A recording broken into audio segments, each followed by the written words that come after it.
읽어드린 본문의 말씀을 중심으로 어떻게 돌아가리까 이런 제목으로 하나님의 말씀을 전해드리겠습니다. 구약 성경 39권 가운데에서 맨 마지막 책이 말라기라는 책입니다. 말라기는 분량은 상당히 적어요. 그런데 구약과 신약을 연결하는 아주 중요한 책이기도 합니다. 말라기라는 뜻은 나의 사자라는 뜻입니다. 구약 시대의 그 마지막 선지자 이름이 또 말라기입니다. 그 말라기 선지자는 이제 장차 구세주가 이 땅에 오시기 전에 하나님이 나의 사자를 앞서서 보내주실 것이다고 예언을 했습니다. 그리고 그 예언대로 구세주 예수님이 오시기 6개월 전 앞서서 하나님의 사자인 세례 요한이 나타났습니다. 세례 요한이 외친 주된 말씀은 회개하라입니다. 그리고 또 말라기 선지자가 외친 주된 말씀도 회개하라입니다.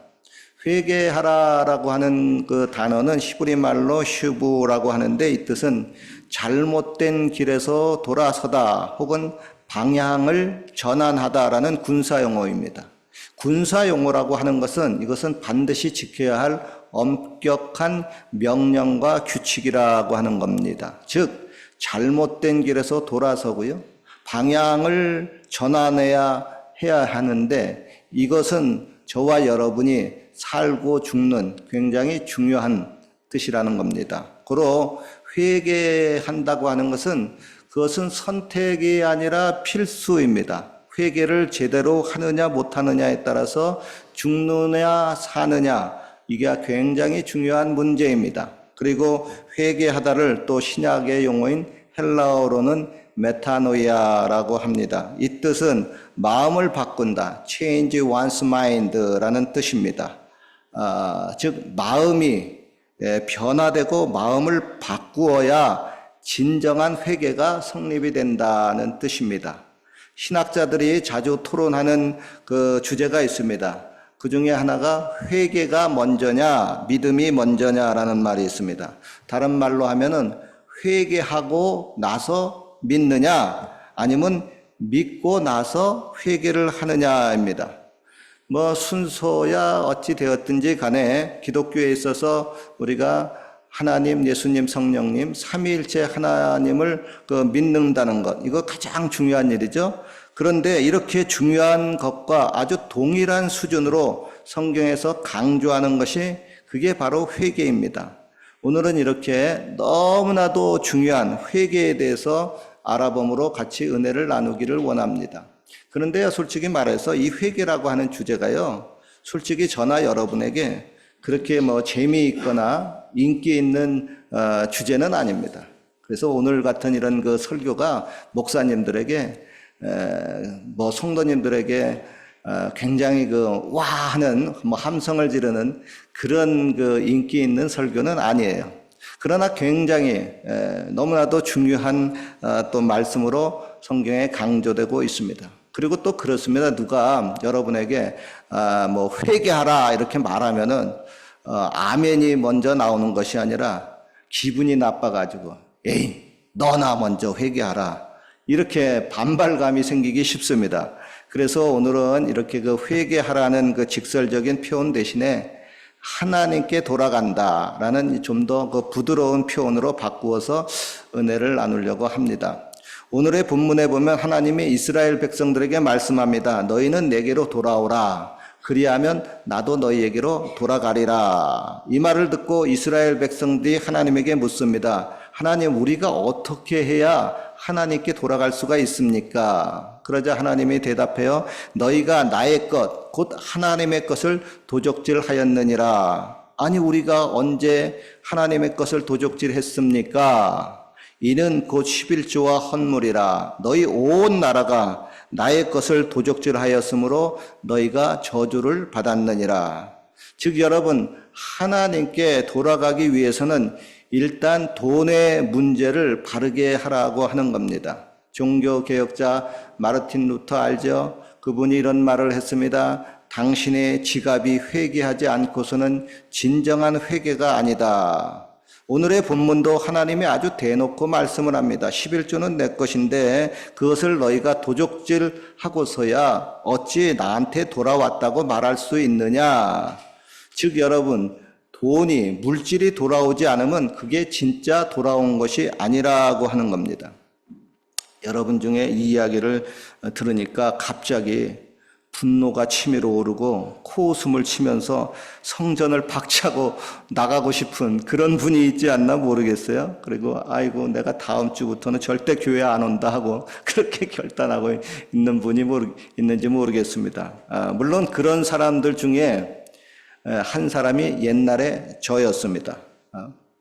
불신자가요, 좀 마음이 지치고 힘들어서 좀 하나님을 믿어보려고 교회에 왔는데, 그날따라 목사님이 11조와 헌금에 대해서 설교를 하면 이거 뭐야, 아이고 그러면 그렇지 하고 실망하고 시험에 빠지기가 쉽습니다. 그 중에 옛날에 제가 그랬어요. 그리고 또 어떤 집사님은 또 그동안에 어떤 사람을 또 전도하려고 또 많이 기도를 했어요. 그리고 이제 드디어 이제 그 사람을 이제 처음 주일 예배에 딱 이제 교회 데리고 나왔어요. 그런데 또 오는 날이 장날이라고 그날 따라서 또 목사님이 11조 헌금에 대해서 설교를 하면 아이고 오늘 이 사람 잘못 데리고 왔구나 아이고 하고 마음이 안절부절하고 심히 불편할 겁니다. 그러니까 여러분 제발 부탁합니다. 조금 불편하더라도 제 설교 짧으니까 조금 좀 기다리고 앉아 있으면 좀 좋겠어요. 뛰쳐나가지 않았으면 좋겠습니다. 시험 들지 않았으면 좋겠어요. 그렇게요, 좀 듣기가 좀 거북하면요, 그냥 한 귀로 듣고 한 귀로 흘러버리면 됩니다.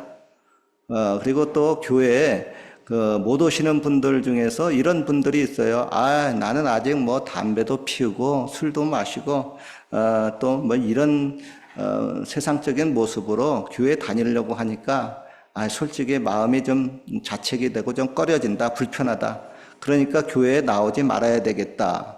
이런 사람들이 종종 있어요. 그런 분에게 우리가 이렇게 말을 해줍니다. 괜찮다니까요. 교회 다니면서 믿음이 들어가면 그때 차차 술도 담배도 끊으면 돼요. 지금은 괜찮아요. 다들 그러고 처음에 그렇게 교회 다닙니다. 그러니 괜히 자책감에 빠지지 말고 그냥 교회 열심히 다녀보세요. 이렇게 얘기해 주죠. 여러분 11조와 헌금도요 마찬가지입니다. 그거요 안 해도 그거 괜찮습니다. 그거 없어서 하나님이 우리들에게 세상 사람들에게 동냥을 하는 그런 거지 하나님이 아닙니다. 도리어 우리가 믿는 하나님은 이 세상 모든 만물들을 무에서 유로 만들어내신 하나님이십니다. 그리고 그 모든 만드신 좋은 것을 우리들에게 피조물에게 이거 다 누리고 가져라 하는 그런 부요와 축복의 하나님이십니다. 아멘이죠? 하나님은 저와 여러분을 반드시 축복해 주시는 분입니다. 그런데 그건 있습니다. 신앙생활을 하면서 누가 뭐래도 꿋꿋이 11조를 내시는 분들이 있어요. 그런 분들은 왜 그러는 거예요? 아마 나름대로 신앙의 체험이 있을 겁니다.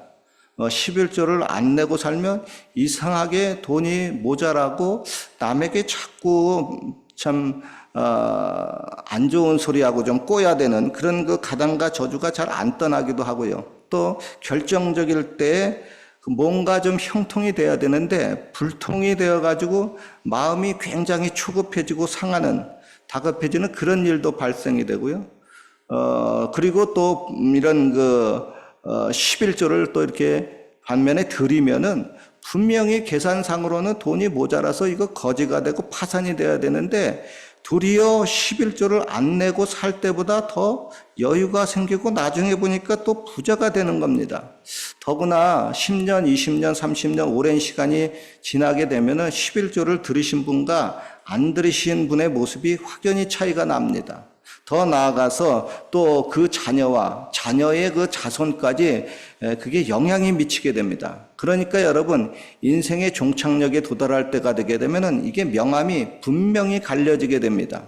그거 여러분 왜 그렇게 됩니까? 오늘의 본문에 그 해답의 말씀이 있습니다.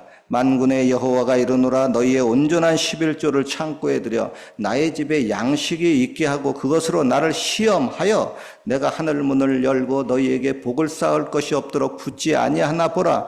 만군의 여호와가 이르노라 내가 너희를 위하여 황충을 금하여 너희 토지 소산을 멸하지 않게 하며 너희 밭에 포도나무의 과실로 기한 전에 떨어지지 않게 하리니 너희 땅이 아름다워짐으로 열방이 너희를 복되다 하리라. 만군의 여호와의 말이니라 그랬습니다. 물론 여러분 믿는 사람들 중에요 11조를 드리지만은 그 중에 아주 그 못된 사람 독사 같은 녀석들도 제법 있습니다. 인격의 변화가 덜 된 사람들입니다. 예수님에게 그 당시에 심하게 책망받은 그 바리새인들이 그랬습니다. 여러분 예수님께 그렇게 심하게 책망받은 그런 바리새인들, 그런 못된 사람들, 그런 사람들 쳐다보지 마시고요. 오늘의 본문에 순종해서 순수한 믿음을 가지고 하나님을 사랑하는 마음으로 11조를 적든 많든 한번 시작을 해 보십시오. 성경의 기록대로 진짜 하나님의 축복이 오네? 이상한 데서 뭐가 나타나네? 하고 하나님의 그 놀라운 기적의 축복의 역사를 체험할 겁니다. 그러니까 여러분 한국 사람들이 그 11조를 내지 한국 사람들이 누구보다 계산이 빤한 사람들입니다. 왜 손해 나는지 왜 합니까? 그런데 11조 내면요 절대 손해 안 납니다. 그러니까 그거 내는 거예요. 그거 체험이 돼서 그러는 겁니다. 여러분 성도님들 중에 가끔 착각하는 분들이 있습니다. 다름 아니라 예수님이 이 땅에 계실 때 그렇게 돈에 관한 설교를 한 번도 안 하신 줄 그렇게 생각을 하시는 분이 있는데 실제는 그렇지 않습니다. 예수님은 그 누구보다도 이 땅에 있을 때 돈에 대한 설교를 굉장히 많이 하셨습니다. 예수님의 비유 중에 35% 이상이 돈에 관한 비유입니다. 그 중에 이런 유명한 말씀을 하셨어요. 내 보물 있는 그곳에는 내 마음도 있느니라. 즉 돈과 마음이 같이 따라다닌다고 하는 겁니다. 어떤 사람의 마음을 들여다보고 싶습니까? 그러면 그 사람의 돈의 씀씀이를 한번 들여다보십시오. 즉 크레딧 카드나 그 통장의 그 어카운트를 들여다보면은 아하 이 사람의 마음이 지금 이곳에 가 있구나 하고 금방 알 수가 있습니다. 그리고 어떤 사람을 평가할 때 돈이 많고 적음을 떠나가지고 그 사람이 돈에 대해서 어떤 태도를 가지고 있느냐를 자세히 살펴보면은 대충 정확히 그 사람의 속마음을 알 수가 있습니다. 특별히 그 사람이 아주 궁핍하고 돈이 없을 때, 가난할 때 하고 또 반대로 굉장히 돈이 많고 이렇게 부자가 되었을 때 그때 그 돈을 어떻게 사용하는지에 따라서 그 사람의 그 마음의 본질을 알 수가 있습니다. 하여간 여러분 하나님께 돌아올 때 몸과 마음뿐만 아니라 돈도 같이 물질도 같이 돌아와야 한다는 것이 그것이 성경의 말씀입니다. 자, 두 번째 하나님께 진짜로 돌아오기 위해서는 또 일단 그 마음이 하나님이 원하시는 모습으로 돌아와야만 합니다. 누가복음 15장에 보면은 그 유명한 돌아온 탕자의 비유가 나옵니다. 아버지의 많은 재산을 탕진하고 이국 땅에서 허랑방탕하게 죄짓고 살았습니다. 그리고 마침내 거지가 되었습니다. 그 둘째 아들이 거지가 돼서 이렇게 마음을 먹고 고백을 합니다. 이에 스스로 돌이켜 가로되 내 아버지께는 양식이 풍족한 품꾼이 얼마나 많은고 나는 여기서 굶어 죽는구나. 내가 일어나 아버지께 가서 이르기를 아버지여 내가 하늘과 아버지께 죄를 얻었사오니 지금부터는 아버지의 아들이라 감당치 못하겠나이다. 나를 품꾼의 하나로 보소서. 보십시오. 돌아온 탕자는 자신이 죄인임을 깨달았습니다. 아버지의 마음도 아프게 하고 하나님의 마음도 아프게 한 심히 좋지 못한 자신의 모습을 분명히 인식했습니다. 그리고 감히 아버지의 아들이라 일컬음을 받을 수 없다고 스스로 낮아지고 겸손해졌습니다. 여러분 이런 낮은 마음, 겸손한 마음을 가지고 하나님 아버지께 돌아오는 것이 진짜로 돌아오는 겁니다. 하나님은 우리가 하나님께로 돌아올 때 이런 겸손한 마음으로 돌아오기를 원하고 있습니다. 이번에 여러분 코비드-19 사태를 겪으면서 성도님들 중에서 제법 많은 분들이 신앙을 잃고 아직까지도 교회에 돌아오지 못하고 있습니다. 그들을 생각하면서 목사님들은 늘 기도합니다. 애들아, 이제 그만 교회로 돌아와라. 돌아오라, 돌아와라. 못 찾겠다. 깨꼴, 깨꼴, 나는 야술래. 아, 왜 맨날 목사님만 술래가 돼가지고 애들 찾으러 돌아다니는지 모르겠어요? 거기야 그게 목사님들이 팔자고 사명이니까 죽을 때까지 순례가 돼서 애들 찾는 게 목사님의 할 일입니다. 때로는 또 보람스럽기도 합니다. 저 같은 경우는 많이 보람스럽기도 하죠. 하여간 여러분, 제가 그렇게 코비드 19 때 교회를 떠난 분들에게 계속 하나님 이제 그만 돌아오게 해주세요 하고 매일 기도를 하는데, 한편으로는 또 그런 생각이 있습니다. 그분 빨리 교회에 돌아오긴 돌아와야 되는데, 하지만 그 옛날 모습을 가지고 돌아오면은 그건 안 되는데, 마음이 좀 더 낮아지고 겸손해져서 돌아와야 되는데. 여러분, 이에 대해서 하나님은 말씀합니다. 너희는 이제라도 금식하며 울며 애통하고 마음을 다하여 내게로 돌아오라. 너희는 옷을 찢지 말고 마음을 찢고 너희 하나님께로 돌아올지어다. 물론 여러분, 이렇게 마음까지 변화되고 겸손해져서 하나님께로 돌아오는 것이 가장 좋습니다마는, 하여간 일단 먼저 돌아와서 깨닫고 마음까지 변화가 되는 그런 모습이 우리에게 중요합니다. 그리고 또 한 가지, 하나님께 돌아오기 위해서는 사무엘 선지자가 이스라엘 백성들에게 말합니다. 너희가 전심으로 여호와께 돌아오려거든 이방 신들과 아스타롯을 너희 중에서 제하고 돌아오라 그랬습니다. 아스타롯은 다른 말로 아세라고 하는 그 이방 여신, 가나안의 여신입니다.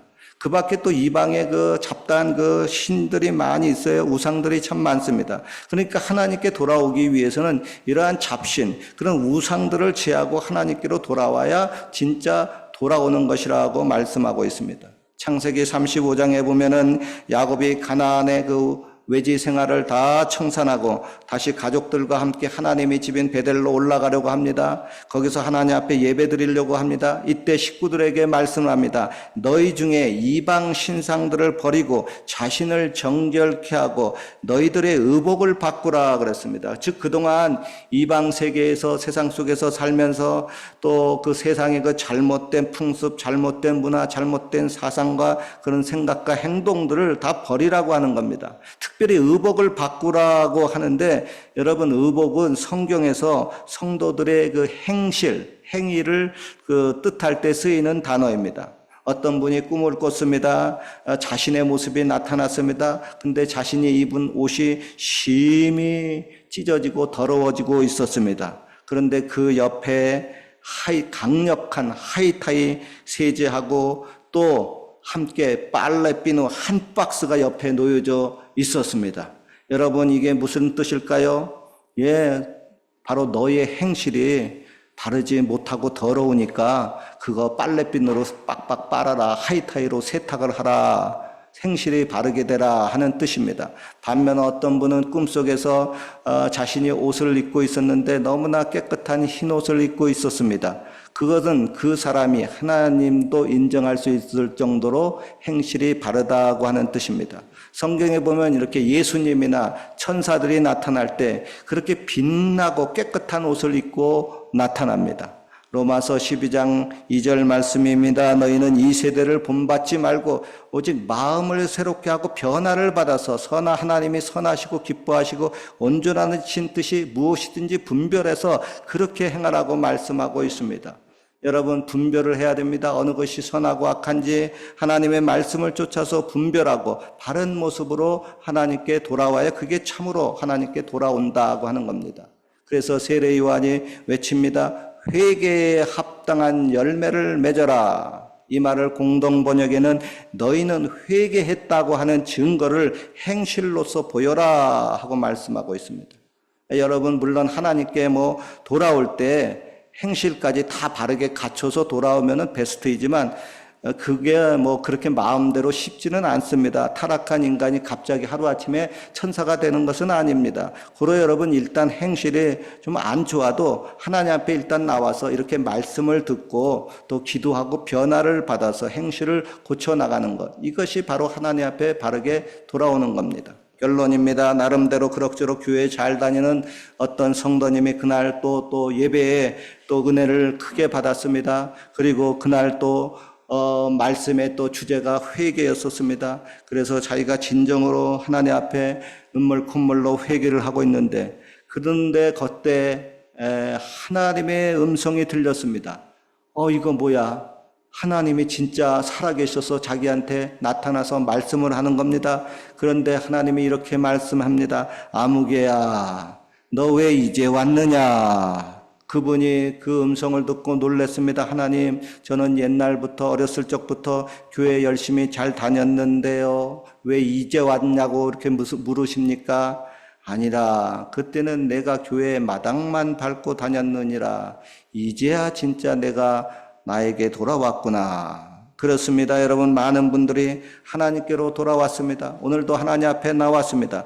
그런데 여전히 한 발만 돌아오고 다른 발은 여전히 세상에 남아 있습니다. 또 언제든지 상황이 바뀌면 다시 세상으로 돌아갈 준비를 하고 있습니다.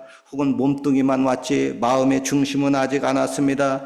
또 이런 그 양다리 걸치는 신앙생활을 하고 있다고 하는 겁니다. 여러분, 이래서는 안 됩니다. 기왕 하나님께로 돌아왔으면은 완전하게 돌아와야 됩니다. 나의 영혼, 육이 같이 돌아와야 됩니다. 아무쪼록 여러분 말씀에 입각해서 스스로를 비추어 보아서 하나님께 보다 가까이, 더 가까이 완전히 살아계신 하나님께 돌아와서 하나님을 만나고 하나님과의 교제가 날마다 이루어져서 행복 속에 사시기를 주님의 이름으로 축원합니다. 기도드리겠습니다. 하나님 아버지, 나는 어떻게 하나님께 돌아갈 수 있습니까? 어떻게 해야 하나님을 만나고 하나님과 대화하며 하나님을 기쁘시게 할 수 있습니까? 오늘의 말씀처럼 하나님이 내게 주시는 물질도 하나님께로 돌아가고 내 마음도 돌아가고 내 행실도 돌아가고 내 모든 삶이 하나님께 돌아가게 하여 주옵소서. 예수님의 이름으로 기도하옵나이다. 아멘. 우리 찬송